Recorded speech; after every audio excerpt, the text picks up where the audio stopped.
What's up everybody, it's the Talking Panel. Welcome back to another day, another video. Hope you all are doing well and amazing. Let's get on with today's video. So the star of today's video is this classic by Anne Frank, The Diary of a Young Girl.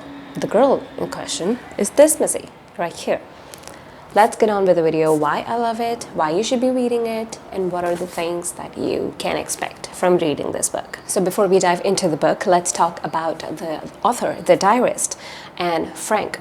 Annalise Mary Frank was born to Otto and Edith Frank on 12th of June 1929 in Frankfurt, Germany, where shortly after they had to leave Germany and then moved to Netherlands. On September 1st, 1939, while Anne was just 10 years of age, the Nazis invaded Poland and that began the World War II. Shortly after, they also invaded Netherlands and the Dutch army surrendered after 5 days. Then the Nazis introduced many rules and regulations against the Jews, like they cannot go to cinema halls, they couldn't go to restaurants, they couldn't go to non-Jewish places, the children couldn't go to non-Jewish schools, and also that they had to wear the Star of David while they were out and about to differentiate themselves from the Christians. It was the peak of discrimination that humankind was going to witness. Now her father had already established a business in the Netherlands, but because of the suppression that was about to begin on the Jews, they had a feeling that something bad was going to happen. So in order to prevent that, in order to save themselves, they went into hiding in 1942. Now, initially it was just the Frank family that went into hiding, but later they were also joined by another family, and now the 8 people were to reside in what we will know as the secret annex for a couple of years until they would meet their fateful end. Now, on her 13th birthday, a day before they went into hiding, Anne was presented with a diary, a gift. She fell in love with it.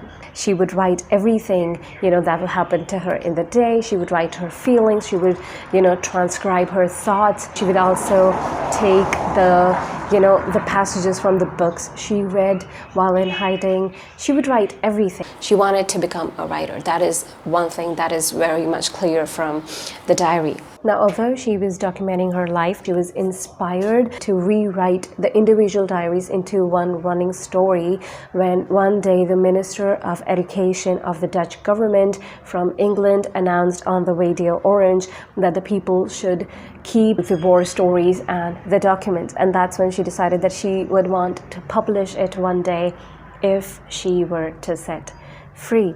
On August 4, 1944, someone told off the Nazi officials that a couple of Jewish people were hiding in Amsterdam, and the residents of the secret annex were discovered and arrested. Now, despite the raid, 2 of the helpers took the documents that Anne had written and they preserved it. And this is how we know about the story. This is how this book came into life. The people of the secret annex were transported to the Auschwitz-Birkenau concentration and extermination camps. Upon arriving there, the Nazi doctors would, check the people if they were physically able to do forced labor work, and through that, Anne, her sister Margot, and their mother Edith were sent to the labor camp for women, and their father Otto was sent to the labor camp for men. Later, I cannot say it, and just like I'm announcing something, or just I can't, it's so disturbing.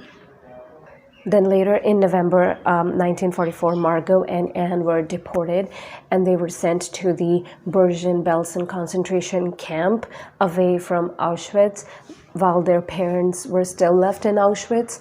And the conditions were horrible there too. There were diseases. Margot and Anne both contracted typhus, and owing to its effects, first Margot died, and then later, shortly after her, Anne also died. Anne's father was the only person of the secret annex to survive the Holocaust, that is the genocide of the European Jews.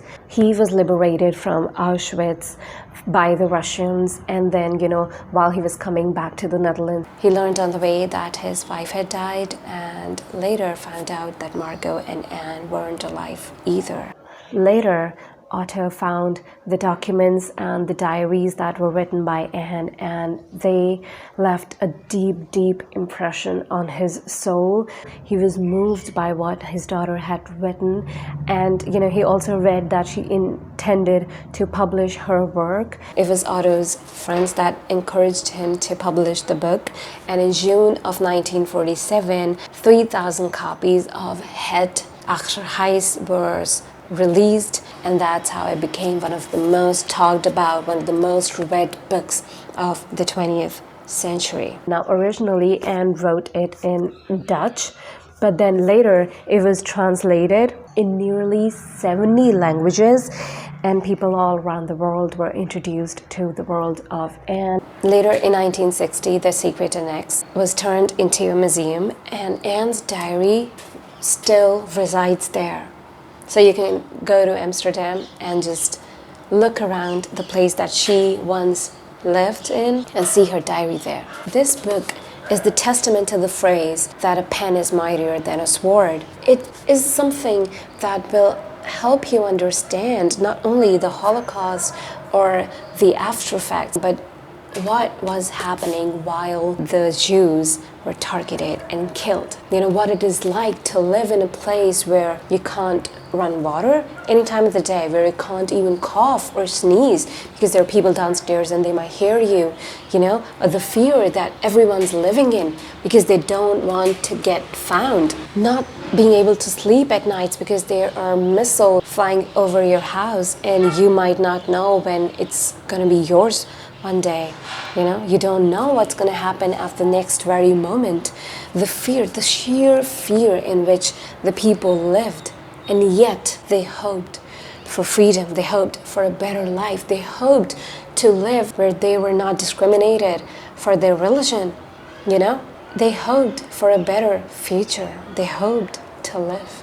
And this is something that is going to move you. Of course, the link to the book will be in the description, so you can freely check it out and buy it for yourself. Just this holiday season, this Christmas, this New Year's, if you want to gift someone something, make it a point that you gift someone this.